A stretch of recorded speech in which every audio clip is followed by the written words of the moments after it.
Hey there, welcome back. Once again, it is time for the Golden Age of DC Comics, 365 days where I take this beloved hardcover coffee table book given to me about 2 decades ago by one of my best friends.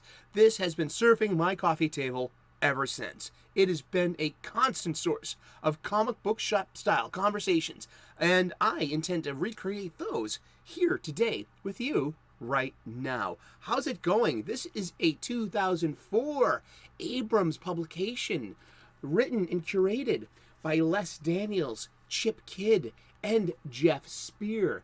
There is a link to the Amazon page in the description, and you can get your own copy. It will look great on your coffee table. You can play along at home, and it also makes a great gift for a geek. I know. Use this book for its intended purpose. It's a 365 days book. We open up to today's date, which is September the 5th. We're going to look at some comic book art of an antediluvian age. We're going to read the blurb, and then we're going to talk about comic books. And we're going to talk about comic books every day for the rest of the year. This is right. And what goes better with a hardcover coffee table book than some freshly brewed coffee? Indeed. Pull up a chair to the coffee table. Enjoy our coffee table talk with our coffee table book with a steaming fresh cup of coffee, or whatever your poison is. We don't judge here. We really don't. See the steam coming off that? Oh, beautiful. Yeah. There's a button in my banner on the home page. Get your own bag. Oh, boy, that's really good. This morning, ooh, it's really tasty. Great aftertaste. We have Disco House Blend this morning. Its ingredients are a secret. I'm sworn under oath not to reveal the selection of different beans that are in my blend. Yet, know this all the same. It is sweet, nutty, bright, and fruity. And it really is. It's a light roast. And Del taught me that the darker the roast, the less caffeine there is, because you're literally cooking the caffeine out. And I'm like, oh, it's like one of those aha moments. We have plenty of these aha moments in comic books all the time. It's part of the reason why we stick around, I feel. The golden age of DC Comics runs between 1938 and 1955. The silver age between 1956 and 1970. The bronze age, I'm a bronze age baby myself, between 1970 and 1985. And the copper age begins in 1985. I get these the labels for the terms of the ages from the Overstreet Comic Book Price Guide, the most current edition, and I get it from the glossary. And I'm happy with that. And I use that as a good standard to start any conversation about the ages with. I also use a couple of other books. We're going to be talking about the art of comic books today.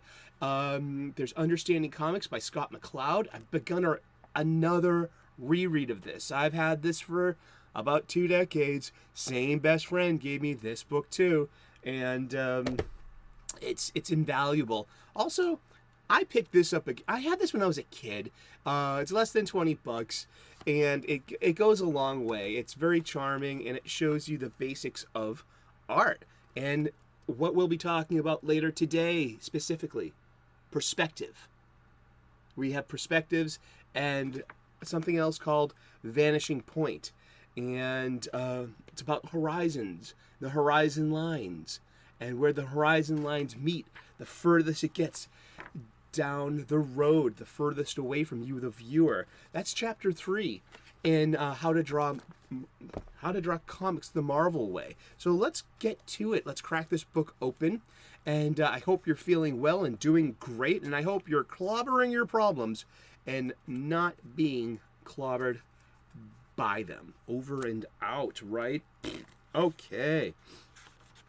Today is September the 5th, and it's story by Bill Finger, pencils by Dick Sprang, inks by Charles Paris, from Batman number 30, August-September of 1945. While the city sleeps, And it's Labor Day as well in the United States of America. I have the day off, paid. I'm a blue-collared union chef. And and I'm reading this. 2 of the night watchmen, hospital employees, subway track inspectors, power plant supervisors, cabbies, factory toilers, and all the others, too numerous to mention, who work while the city sleeps. And also Batman and Robin, they work while the city sleeps. You know, basically their shift is the night shift, correct? Starts wicked late. Labor Day. It is Labor Day. Hi. Batman is one of our culture's most celebrated denizens of the dark. But he is hardly alone in the wee hours of the morning. This is true. This story, While the City Sleeps, shows the hero aided in his investigations by a number of hard-working people whose jobs keep them up all night. The night watchmen, hospital employees, subway track inspectors, power plant supervisors, cabbies, factory toilers, and all the others too numerous to mention. Yes, indeed. Once again, let's look at this art, because it's about the art today. And, I mean, look, okay, we see the sidewalk. We see the policeman twirling his baton. We see a guy with a pair of overalls carrying a lunchbox. We see a lady with her purse in her hand. We see a guy with bad posture and looking what appears to be, I would say that this guy in brown here is checking out the lady in white, making her a mark. And that's a potential criminal, perhaps. She's going to, hopefully survive her, some upcoming attempt at mugging, either through Batman and Robin's influence or by her own street smarts. And she can just stay on the sidewalks in the bright street lights. Keep your head up, your shoulders back. Never look down, look around at all times, and if someone's following you, walk in the middle of the street. Seriously, I've done that a few times. It's worked. Yeah, street smarts, city smarts. Okay, but let's not ruin your book, Sul. Okay, this is the street here, and over here is something we're going to call vanishing point. Now, there are better representations of this, especially if you're looking straight on and straight down a street, where you can see literally the angles converge into one point on the horizon. And that's where you can see no more. And this happens in life and naturally. So these are real-life perspective problems. And we're going to talk about perspective today. I got this from the National Gallery of England, the UK of London. From their glossary, their online glossary. Vanishing point in paintings forms a part of a... Oh, maybe I should do this in my British voice. Yeah, is it still permissible to do things in my British voice, even though I'm not British? Who gives a toss what you feel? I'm doing my British voice. Vanishing point. The vanishing point in paintings forms a part of a linear perspective scheme. It is the point in fictive space which is supposed to appear the furthest from the viewer, the position at which all receding parallel lines meet. Yeah, that's one of my many British voices. Yeah, there's BBC announcer, there's Cockney, there's Scouser, there's there's the which is Liverpool. There's Yorkshire, and there's a whole bunch of places. And there's also me Irish accent that I grew up with, and the Scottish brogue. Yes, all hail to the British Isles, right? And I got this from creativecomic.art.com, and it's their page on perspective. And if you're wondering why I don't share screen grabs and stuff, I don't know how. I'm learning. This is part of the learning experiment. But for this show, I decided to be consistent and to be lo-fi, unfiltered, unedited, and unscripted in a way. So, we're just, enjoying this time and talking about comic books. And drawing perspective is very important for nearly every kind of art. People may find it hard to draw perspective, shapes, and distances. This is what we're talking about, distances. So you have this effect in a comic book where you have your attention on the foremost subject at hand, yet you need a background to fill in the details and to give it a better sense of, I'm going to say it again, perspective, and to see how close or far away things are to each other, relatively speaking, in that one panel. And that's going to shift in the next panel as well. It could, depending on where we set up our eye or our camera in a way. And yeah, so vanishing point is the point that is as far as your eyes can see. At some point, lines to the left or right of you appear to converge, and that is the vanishing point. Including the vanishing point in a picture is how comic book artists are able to convey the sense of extreme distance.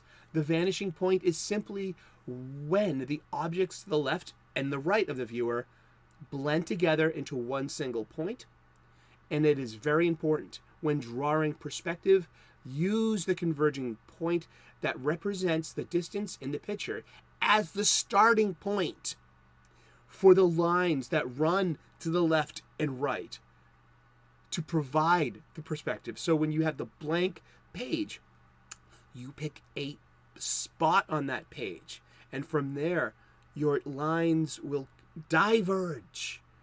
And from there, that's where you get the straight lines to represent streets, sidewalks, and then, which are lateral, and then longitudinally, your skyscrapers and buildings and other things. And then we place our fluid characters in motion and action in that setting. Yeah, vanishing point. Also, vanishing point's pretty cool too. The cleverness of comic books. In DC Comics, you have Rip Hunter, and he's a time traveler, and his base of operations is at the end of time in a place called Vanishing Point, and that's the name of his headquarters, and that's where all the lines of history converge. And I just love the cleverness of calling Rip Hunter's base of operations Vanishing Point. I think that's pretty fun. And yeah, we've been talking about comic books, and it's been Batman and Robin and Vanishing Point. And we're going to be talking about comic books every day for the rest of the year. So tune in tomorrow, 3 p.m. U.S. Eastern, and we'll find out who we're talking about when we turn the page tomorrow. Like and subscribe. I would love to earn your subscription. We make daily content here. We talk about comic books. We talk about cooking. I'm also known as the Sultan of Soup. I make cooking videos. There's a playlist called What's Cooking. Check it out. We talk about spirituality and purpose and gratitude on this station a lot. There's another playlist called Gratitude Lists and Sunday Sermons. I'm an ordained minister, a spiritual guy, and an amateur theologian. Check us out. Yeah. And but thank you so very much for tuning in today. I'm very grateful and blessed that you're here with us right now. God bless. Namaste. Good luck. And we will see you again tomorrow in those funny pages. Bye-bye.